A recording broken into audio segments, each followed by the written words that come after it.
ভগবানকে কখনো কোনোদিন আমরা স্বরূপে দেখতে পাবো না মা। আমাদের দর্শনটা হয় কিভাবে? কোনো মন্দিরে গিয়ে যখন আমরা দর্শন করি, নয় মাটির, না হয় পাথরে, আর তা না হলে কষ্টি পাথরে। তো এই যে আমরা তার স্বরূপটাকে দেখতে পাই না, আমাদের ভগবান তো নয়ন দিয়েছে, কিন্তু আমাদের সেই নয়ন দেয়নি। দেখুন, কিন্তু এক অন্ধ যে কখনো কোনোদিন চোখে দেখতে পায় না, যে এই জগতের আলো কখনো দেখেননি, তার অবস্থাটা দেখুন। একটুখানি বলে যাই, যার নাম ভক্ত সুরদাস। অন্ধ হয়ে জন্মানোটাই তার জীবনের ছিল চরম অপরাধ। যেহেতু সে অন্ধ, সংসারের একটা বোঝা ছাড়া কিছু না। দেখবেন যে সংসারে বিকলাঙ্গ ছেলে থাকে, মেয়ে থাকে, যে সংসারে অন্ধ বোবা থাকে, সেই সংসার সেই ছেলে মেয়েকে যতদিন থাকবে হয়তো দেখতে হয়, তবু নিজের মনের মধ্যে হয় এটা একটা বোঝা। তাই এই সুরদাসকে সংসার থেকে তাড়িয়ে দিলেন। অন্ধ সুরদাস মনে মনে চিন্তা করলেন, হে প্রভু, আমি যে অন্ধ, তুমিই তো করে পাঠিয়েছ, আজ আমাকে সংসার থেকে বঞ্চিত করে দিল, আমি কোথায় যাব? কে আমাকে আশ্রয় দেবে? এই ঘুরতে ঘুরতে সুরদাস নীলাচল ধাম, পুরী ধামে শ্রীক্ষেত্রে জগন্নাথের মন্দিরে এসে বসলেন। এই জগন্নাথের মন্দিরের এক কোণে বসে থাকতেন, জগন্নাথকে গান শোনাতেন।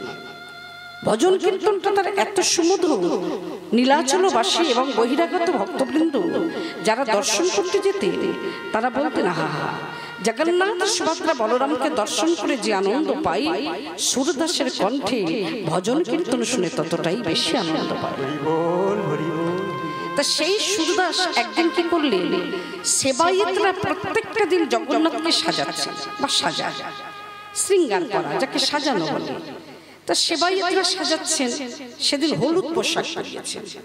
এই হলুদ পোশাক পরানো যখন হয়ে গেছে, সুরদাস বসেছিলেন, বসে বসে বলছেন, এই যে আজকে ভালো লাগছে না, জগন্নাথকে এই হলুদ পোশাকটা পরিয়েছ না, আজকে দেখতে ভালো লাগছে না। যেই বলেছেন হলুদ পোশাক পরিয়েছ, দেখতে ভালো লাগছে না, সেবায়েতরা চিন্তা করলেন, বেটা অন্ধ, চোখে দেখে না, এ কি করে বুঝতে পারলো যে আমরা জগন্নাথকে হলুদ পোশাক পরিয়েছি? এটা কেমন একটা হলো না? ঠিক আছে, আগামীকাল আমরা আরেকবার দেখব। ঠিক তার পরের দিন জগন্নাথ সুভদ্রা বলরামকে সবুজ পোশাক পরাচ্ছেন। যখন পরানো হয়ে গেছে, তখনই সুরদাস বলে উঠলেন, শোনো গো, আজকে মোটেও দেখতে ভালো লাগছে না। ইস, জগন্নাথকে কেমন সবুজ পোশাক পরিয়েছো, মোটে দেখতে ভালো লাগছে না। বারবার যখন বলছেন ভালো লাগছে না, দেখতে ভালো লাগছে না, সেবায়েতরা চিন্তা করলেন, একটা অন্ধ, চোখে দেখে না, আর প্রত্যেকদিন বলে ভালো লাগছে না, এটা ভালো লাগে না, ওটা ভালো লাগে না, মোটেও ভালো লাগবে না, খুব বাজে লাগছে, এটা বলে কি? তারপরের দিন ওই সেবায়েতরা নিজেদের মধ্যে আলোচনা করে জগন্নাথকে গাছের পাতা পরিয়ে দিয়েছে। সেদিন কোনো পোশাকই দেননি। যেই জগন্নাথ সুভদ্রা বলরামকে গাছের পাতা দিয়ে সাজিয়েছে, তখনই আমার ওই সুরদাস হাততালি দিচ্ছে, বাহ বাহ বাহ বাহ, সুন্দর সুন্দর, আজকের জগন্নাথকে খুব ভালো লাগছে। যাকে গাছের পাতা পরানো হয়েছে সেদিন বলছেন, আজকে জগন্নাথকে দেখতে খুব ভালো লাগছে। কেন জানো? আমিও যেমন ভিখারি, জগন্নাথ ভিখারি, পোশাক জোটেনি, তাই গাছের পাতা পরিয়ে দিয়েছো। অবাক হয়ে গেলেন, যাকে গাছের পাতা পরালাম সেও বলছে গাছের পাতা। তাহলে সুরদাস তার নয়ন অন্ধ হতে পারে, কিন্তু তার নিজ ভাব দৃষ্টিতে, তার অন্তরে সে সদাই দর্শন করে যাচ্ছে। অনুভবের দ্বারা, অনুভূতির দ্বারা ভগবানকে যদি নয়ন বন্ধ করে দর্শন করা হয়, ঠিক দেখবেন যেন সচল হয়ে দাঁড়িয়েছে। সেই দিন ওই সুরদাস মনের আনন্দে করতালি দিচ্ছেন, জয় জগন্নাথ, জয় জগন্নাথ, জয় জগন্নাথ, জয় জগন্নাথ, জয় জগন্নাথ, জয় একবার জগন্নাথের উদ্দেশ্যে হরি বল, হরি বল।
নয়ন পথগামী ভবতু মে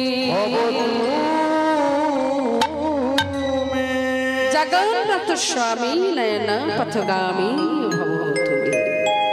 হে প্রভু জগতের নাথ তুমি জগন্নাথ। আজকে সেই সুদাস যদি দেখতে পাই তাহলে আমরা কিসের দ্বারা দেখতে পাবো? অনুভব অনুভূতির দ্বারা। কীর্তনটা খুব রসের বস্তু। কীর্তনটা যে আস্বাদন করবেন তখনই বুঝতে পারবেন এর মধ্যে কি রস। হরি নামেই তো আছে মধু। যে ভজে সে হয় বড় চতুর। হরি নাম না আস্বাদন করলে, না ভজলে, হরি নামের মধ্যে যদি প্রবেশ না করা হয় তাহলে বুঝবেন কি করে বা বুঝবো কি করে হরি নামে মধু আছে না তিতো আছে? নামের মধ্যেই নামি আছে চোখে নাহি যায় দেখা। যেমন একটা বীজের মধ্যে অঙ্কুর থাকে, কি চোখে দেখা যায়? চূড়া ধরা আঁকা। সেই রকম আমরা অনুভবের দ্বারা ভগবানকে একটু দর্শন আস্বাদন করব। আজকের এই পতিত পাবন গৌর সুন্দর হরি নাম বিলাবার জন্য তিনি কি না করে গেছেন। কিন্তু আজকে সেই হরিনাম কৃষ্ণ নাম আমার তো মনে হয় যত যত জেলা ঘুরি প্রত্যেকটা দিন আমাদের দক্ষিণ 24 পরগনার মতো এত হরিবর্ষর কোনো জেলাতে নেই, প্রায় ঘরে ঘরে। তো আজ এখানে হরিনাম, কাল সেখানে হরিনাম, এত এত হরিনাম হয়েও আমাদের কেন শান্তি দেয় না? কেন আমরা শান্তি পাই না? এত অশান্তি কেন? এত অরাজকতা কেন? কারণ সেই হরি নাম আমরা শুনি বটে, হরি নাম শুনতে শুনতে যেদিন আমাদের আপনা আপনি নয়নের বাড়িটা ঝরবে তাহলেই বুঝবেন হরি নাম শুনেছি, আমার ধন্য হয়েছে, আমার চৈতন্য হয়েছে। শুধু নামের আসরে বসলাম, এলাম গেলাম, এটুকু নয়। এটা সে বস্তু নয়। এটা কোনো নাটক নয়, থিয়েটার নয়, কোনো অর্কেস্ট্রা নয়, কোনো হাঙ্গামা নয়। এটা ভগবানের নাম। সেই ভগবানকে পেতে গেলে মুনি ঋষিরা বনে জঙ্গলে যেতেন তপস্যা করতেন। যুগ যুগ, শুধু একটা যুগ নয়, যুগ যুগ তপস্যা করেও মুনি ঋষিরা ধ্যানে যোগে পেতেন না। মুনি যারা ধ্যানে পায় না, যোগী যার যোগে পায় না, যিনি অগতির গতি পারা পারের গতি, যিনি আলোর পরপারে আধারের পরপারে, সেই ভবপারের কান্ডারি আমার শচীর নন্দন গৌর সুন্দর, যার বাহিরটা রায় অন্তরে কৃষ্ণ। যুগ যুগ মুনি ঋষিরা তপস্যা করে পাচ্ছে না, আর সেখানে আমরা একটু হরি নামের বাসরে এলাম, একটুখানি উলুধ্বনি জয়ধ্বনি হরিধ্বনি দিলাম, আমরা পাবো এটা আশা করি কি করি? তবে হ্যাঁ, হরি নামের বাসরে বসলে একটা জিনিস পাওয়া যায়, একটু চৈতন্য হয়। একমাত্র এই হরি নাম। বলছেন রাধা কৃষ্ণ মিলিত তনু, নদিয়ার চাঁদ পতিত পাবন গৌর সুন্দর, বাহিরটা রায় অন্তরে কৃষ্ণ। যেদিন আমার ওই রাধারানী আর ভগবান কৃষ্ণচন্দ্র দুজনের শয়নে ছিলেন, একদিন ওই বৃন্দাবন ধামে, একদিন রাধারানীর স্বপ্নে দর্শন করছেন এক যোগী বেশ মানুষ, সুপুরুষ, দেখতে খুব সুন্দর, দেখা করতে এসেছে। রাধারানী দেখছেন দুই নয়ন বন্ধ করে, আহা এ কে, আমি কাকে দেখছি? এই স্বপ্ন দেখতে দেখতে হঠাৎ যখন নিদ্রাটা ভেঙে গেল তখনই রাধারানীর দুটি নয়ন থেকে বাড়ি ঝরে পড়ছে। কেন না, আমি তো আমার গোবিন্দকে ভালোবাসি, আমি তো আমার প্রাণবল্লভকে ভালোবাসি, আমি শ্রীকৃষ্ণকে ভালোবাসি। এ কোন পুরুষ যে আমার কাছে এসে দাঁড়িয়েছে? না না না, এটা আমার ঠিক হয়নি। আমি কি তবে কলঙ্কিনী হব? আমি কি তবে কুলোটা হব? আমি কি তবে অসতী হব? কাঁদছে। ভগবান কৃষ্ণচন্দ্র নিদ্রাটা ভেঙে গেল। রাধে, ও কৃপাময়ী, তুমি কাঁদছো কেন? আজকের এই সুখের দিনে দুজনে আনন্দে আছি আর তুমি হঠাৎ কাঁদছো? রাধারানী বললেন, প্রাণনা, আমি যে এক স্বপ্নে দেখেছি, যে স্বপ্নে দেখলাম এক সুপুরুষ মানুষ সন্ন্যাসীর বেশে আমার কাছে এসে দাঁড়িয়েছে।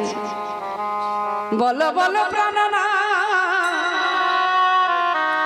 আমি তো তোমাকেই ভালোবাসি আমার দেহ মন প্রাণ আদি যা কিছু যাচ্ছে সকলই তোমাকে সঁপে দিয়েছি সকলই তোমারে সঁপে দিয়েছি আমি কৃষ্ণ ছাড়া তো আর দেখি না কৃষ্ণ ছাড়া তো আর দেখি না তাহলে আজকে দেখতে কি কোন পুরুষ আমার সামনে দাঁড়িয়েছে কৃষ্ণচন্দ্র মৃদু হাস্যচ্ছলে বলছে রাধে তুমি স্বপ্নে যাকে দেখেছো আমি সেই চমকে উঠলে বলো কি বধূ এ তোমার বেশ কেন এমন যোগিনীর বেশে তুমি আমার সামনে দাঁড়িয়েছো কেন বলো তোমাকে বলতেই হবে বলছেন রাধে আগত কলি যুগে কলির মানুষ আমাকে এই বেশেই দেখবে তাই আমি তোমাকে আগে ভাগে দেখিয়ে দিলাম যেই কথাটা বলেছি অর্থাৎ মাথার সেই চাচড় কেশ নেই দিব্য সন্ন্যাসী মানুষ যোগীর বেশে এসেছে রাধারানী চমকে উঠলে প্রাণনা তুমি এই বেশে কলির জীবের দ্বারে দাঁড়িয়ে তুমি হরি নাম গাইবে শুধু হরি নাম নয় আমি ধুলাই গড়া গড়ি দেব গো রাধে আমি ধুলাই গড়া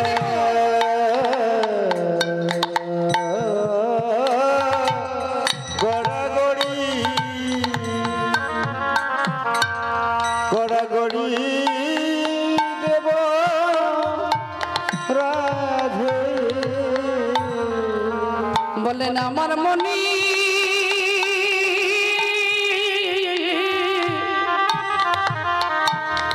আমার মনে এই বাসনা এই কলির জীবের দারে দারে আমি হরি নামে গলা গড়ি দেব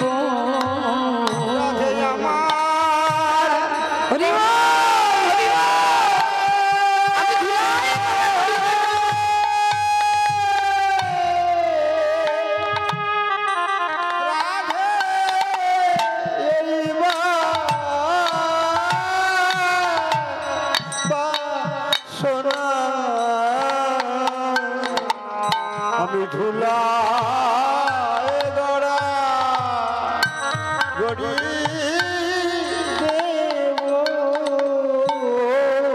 আর কি বলবো জানো রাধে কৃপা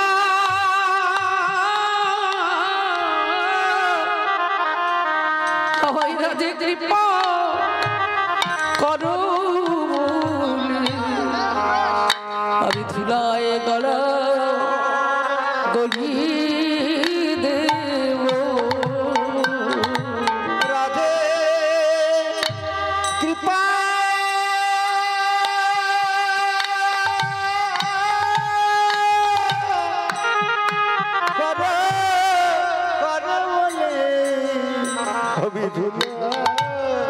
ধুলায় গড়া গড়ি দেব আজ কৃষ্ণ তোমার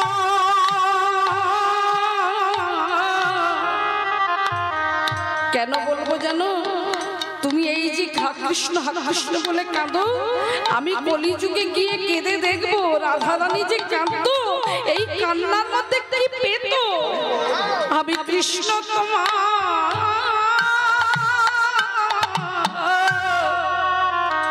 তোমার ভোলামে বলে আমি ধুলায় গড়া গড়ি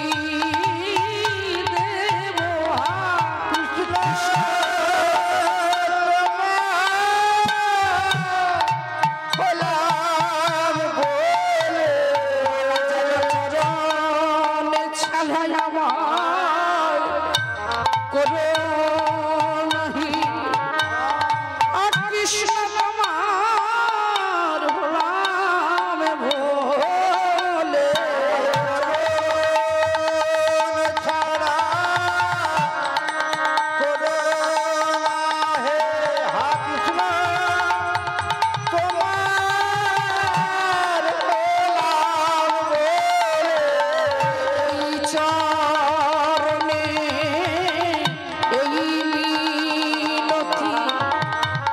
চরণ ছাড়া করো না হে ওই চরণে এই মিনতি আমার চরণ ছাড়া করো না হে। জনমে নয় জনমে জনমে ছাড়া করো না হে। ওই চরণের অভিলাষ ওই চরণের অভিলাষ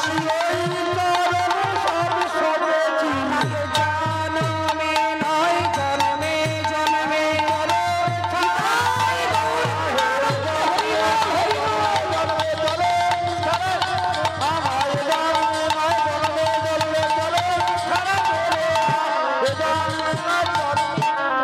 ধুলা গড়া গড়ি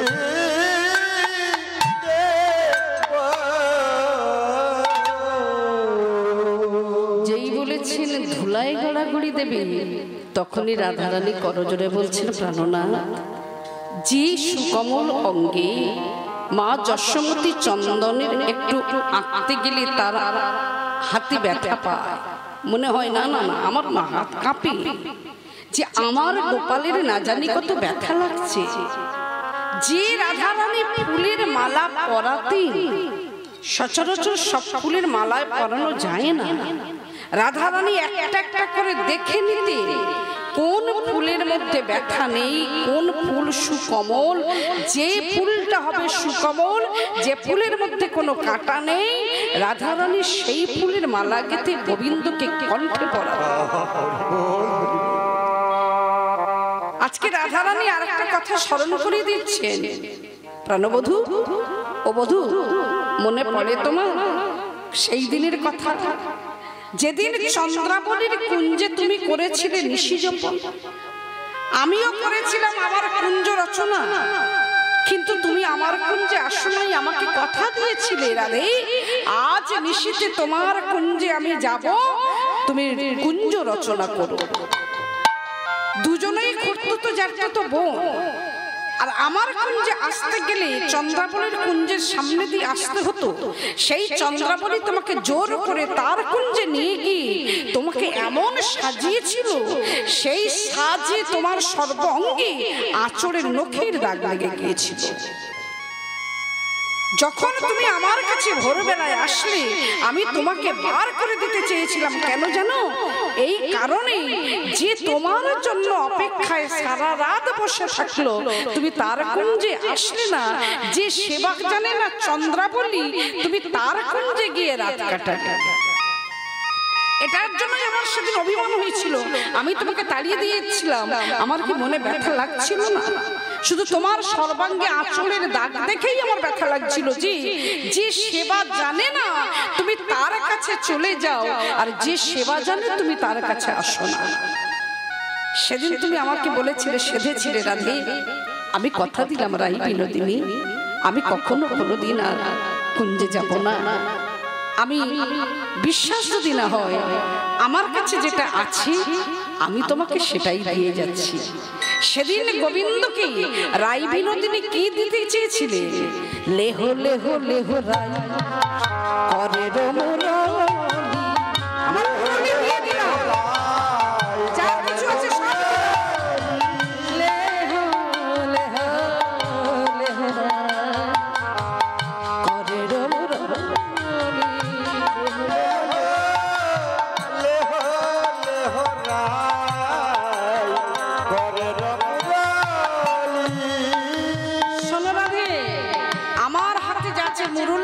আমি তোমার কাছে দিয়ে দিলাম আমি কথা দিলাম আর আমি যাব না আর তার বিনিময়ে আমি কি চাই জানো কি পরশিতে চাই তব চরণের ধুলি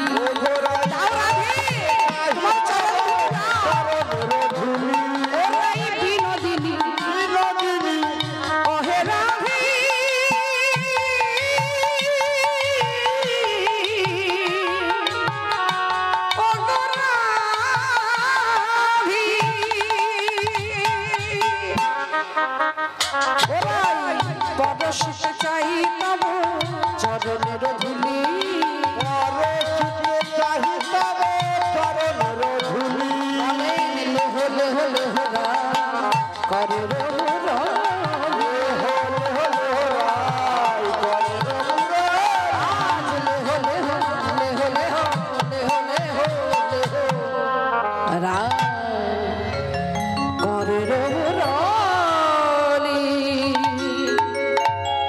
যার অঙ্গে একটুখানি যদি ফুলে কাঁটা থাকে ব্যথা লাগে আর তুমি যাবে কলিযুগে ধুলায় গড়াগড়ি দিতে।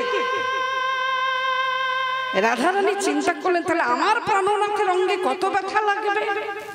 তখন বলছেন বধূ তুমি যদি কিছু মনে না করো আমি কি একটা কথা বলতে পারি?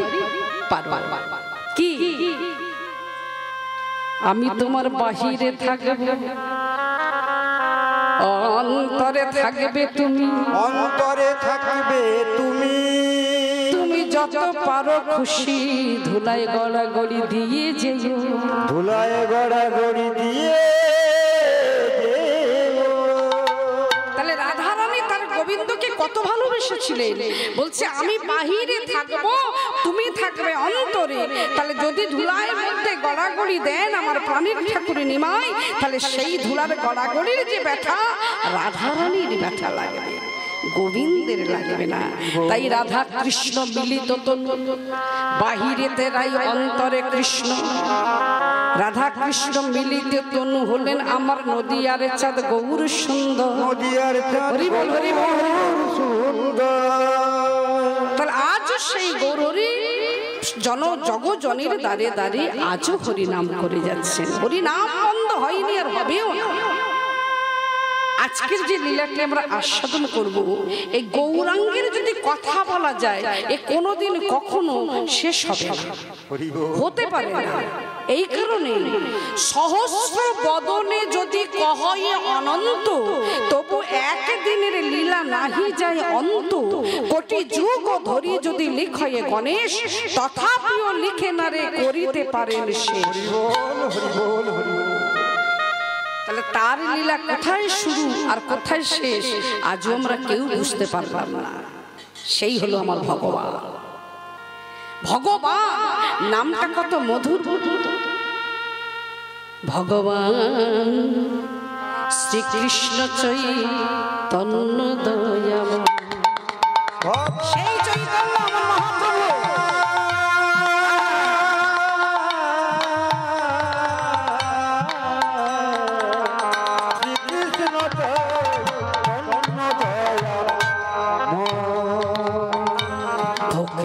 শাস্ত্র ভাগবত সার কর অবিরত, দেখো মাধুর্য প্রেম বক্তা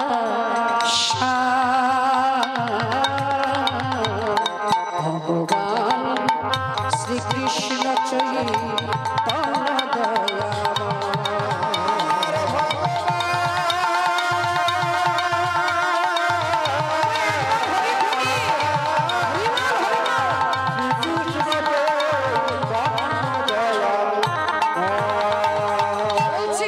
একবারে ডাকো আকুল প্রাণে, একবারে ডাকো আকুল প্রাণে, তারে একবার ডাকো ডাকো গো আকুল প্রাণে, একবার ডাকো আকুল প্রাণে। মনে কিংবা গৃহের কোণে একবার ডাকো আকুল প্রাণে।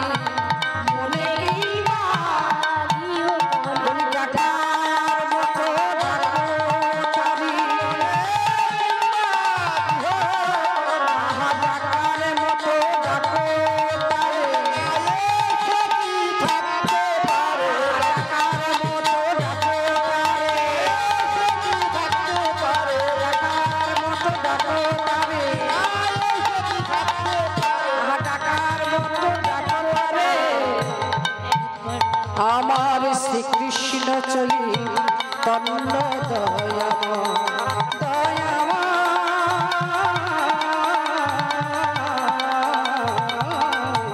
দয়াময়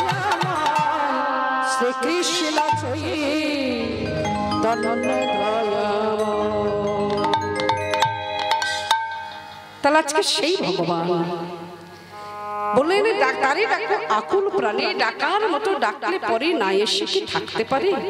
এই কলিযুগে একজন ভক্ত যিনি ডেকেছিলেন ডাকার মতো, অথচ দেখুন তার অর্থের অভাব নাই। বিশাল জমিদার মানুষ, টাকার উপরে টাকার উপরে টাকা রাখতে রাখতে পাহাড় জমে গেছে।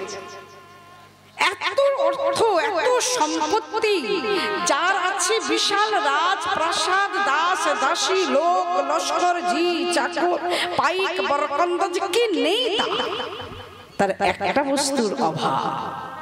সেটা কি? এত কিছু থাকতেও তার একটা ক্ষুধা ছিল। যে ক্ষুধাটা মাগো রাজভোগ কেন, এই পৃথিবীতে যত নামি দামি খাবার আছে তার সামনে যদি দেওয়া হয়, সে ভাববে বা সে ভাবেন এটা আমার বিষের সমান। গরল গরল বিষ, এটা পান করলে বা এটা খেলে আমি মরে যাই। একটা যদি কেউ আমাকে কৃপা করতে পারে তাহলেই আমার এই ক্ষুধা, মনের ক্ষুধাটা মিটবে। সেটা কি? আমি কোথায় গেলে রাই বিনোদিনীকে পাব। সেই জমিদার এখন যে বেলাটাতে আমরা এসেছি, উঠেছি, ঠিক এই বেলাটাকে অনুসরণ করেছিলেন। বেলা যায় করিয়া শ্রবণ, গৃহ ছাড়ি লালা বাবু চলেন বৃন্দাবন। একটু একটু করে বেলাটা পড়ছে না? আমরা এলাম 12:30টায়, তারপর দেখুন ধীরে ধীরে ধীরে ধীরে বেলাটা পড়তে শুরু করলো। ঠিক এই বেলাটাকেই তিনি অনুসরণ করেছিলেন, যে প্রত্যেকটি মানব জীবনের তো একটা বেলা আছে। ছোটবেলায় শিশু, একেবারে বাল্য শিশু, ধীরে ধীরে একটু একটু বড় হতে হতে যৌবন আসলো, যৌবন পার করে বার্ধক্য আসলো। তাহলে এটাও তো আমাদের একটা বেলা। আমাদের বেলা শুধু পড়তে থাকি, এটা কখনো উঠতে পারে না। জোয়ার ভাটা হয়, ভাটা হলেও মনে একটা সুখ আছে, না একদিন জোয়ার আসবে, একটু পরেই হবে জোয়ার। সূর্য ডুবে যাচ্ছে, তবু আমাদের মনের আশা আগামীকাল সূর্য উঠবে আকাশে। কিন্তু প্রত্যেকটি মানবী জীবনের বেলাটা যে চলে যাচ্ছে, সেটা কবে উদয় হয়? এটা শুধু ডুবতেই থাকি, এ কখনো পুনরায় উদিত হয় না। সেই কেন্দ্র করে, সেই বেলাকে কেন্দ্র করে এই জমিদার ঘর ছেড়েছেন, যিনি ছিলেন মুর্শিদাবাদের জমিদার। কলিকাতা শহরে আজও তার বিশাল বড় রাজপ্রাসাদ আছে, রাজ অট্টালিকা আছে। তার কি নামটা কিন্তু লালা ছিল না। কত সুন্দর করে ঠাকুরদা প্রাণ গঙ্গা গোবিন্দ দেওয়ান সিংহ, যার একটা মাত্র ছেলে ছিলেন প্রাণকৃষ্ণ দেওয়ান সিংহ, আর এই প্রাণকৃষ্ণ দেওয়ান সিংহের একমাত্র সন্তান কৃষ্ণচন্দ্র সিংহ, আর কৃষ্ণচন্দ্র সিংহের একমাত্র সন্তান নারায়ণ চন্দ্র সিংহ। সকলই ভগবানের নাম। আর আমরা এখন কি করছি? আমরা মা হয়ে, মাগো প্রত্যেকটা কথার মধ্যে কিন্তু জীব শিক্ষা দিয়ে গেছেন। আমরা মা হয়ে আমাদের ছেলে মেয়ের নামগুলোকে ছোট ছোট ছোট ছোট করে রাখছি। কি রাখছি না? কেউ ভগবানের নামের দিকে যাচ্ছি না, কারণ বড় নামও রাখা যাবে না।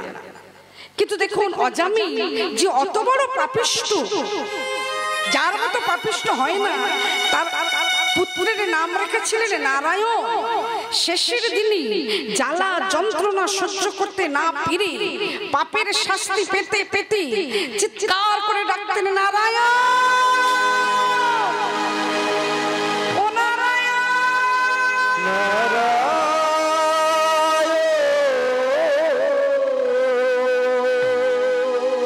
এই নারায়ণ নারায়ণ বলে ডাকতে ডাকতে, নিজের ছেলেকে ডাকতে ডাকতে উদ্ধার পেয়ে গেলেন, কৃপা পেয়ে গেলেন বৈকুণ্ঠের নারায়ণে। ওই জন্য ছেলের নাম যদি তা ভগবানের নামে রাখা হয়, ওকে হয়তো ডাকছি, ও সাড়া দেবে না, রক্ত মাংসের ছেলে আমার কাছে আসবে না। এই কলিযুগে একজন ঠিক কৃপা করে যাবে। তাজকির নাতির নাম রেখেছিলেন কৃষ্ণচন্দ্র। অপরূপ দেখতে। ঠাকুরদা অভ্যাস করিয়েছিলেন ছোটবেলা থেকে মন্দিরে নিয়ে যাওয়া। এই ছোটবেলার যদি অভ্যাসটা থাকে তাহলে বড়বেলায় তাকে বলতে হবে না তুই মন্দিরে যাস, তুই এই করিস সেই করিস। হরি নামের বাসরে আমি ছোটদের আসতে বলি, সামনে বসে তারা গন্ডগোল করলেও হয়তো তাদের বিরক্ত হয়, মা বাবা বিরক্ত হন, আমি বিরক্ত হই না, কারণ ওকে অভ্যাস করা। অভ্যাস একাদিনে হবে না, অভ্যাস করাতে করাতে একদিনে, দুদিনে, 3 দিন, হতে পারে 1 বছর, 2 বছর, তারপরে দেখবেন ওই ছেলে হরি নামের প্রতিমতি আসবে। তাজকি ঠাকুরদার নাম দেওয়াটা হয়ে গেল জগৎ বিখ্যাত লালা। আবার দেখুন হরি নামের কত বড় দাহিকা শক্তি, কৃষ্ণ নামের কত বড় দাহিকা শক্তি। এই নামের মধ্যে 2 শত্রু হয়ে গেলে চিরদিনের মতো 2 বন্ধু, লালা বাবু, জগৎ শেঠ। যাদের মধ্যে ছিল আমার ওই কেস কাচারি, মামলা মকদ্দমা, জায়গা জমি নিয়ে বিষয় না বিষ, যেটা কলিযুগে ঘরে ঘরে হচ্ছে, সেই জমিদারদের মধ্যেও ছিল ঠিক তদ্রুপ মারামারি, কাটাকাটি, হানাহানি। কিন্তু কৃষ্ণ নামের ক্ষমতায়, কৃষ্ণ নামের দাহিকা শক্তিতে হয়ে গেল 2 শত্রু, 2 মিত্র বন্ধু, লালা বাবু, জগৎ শেঠ, যেটা রয়ে গেল জগতে বিখ্যাত।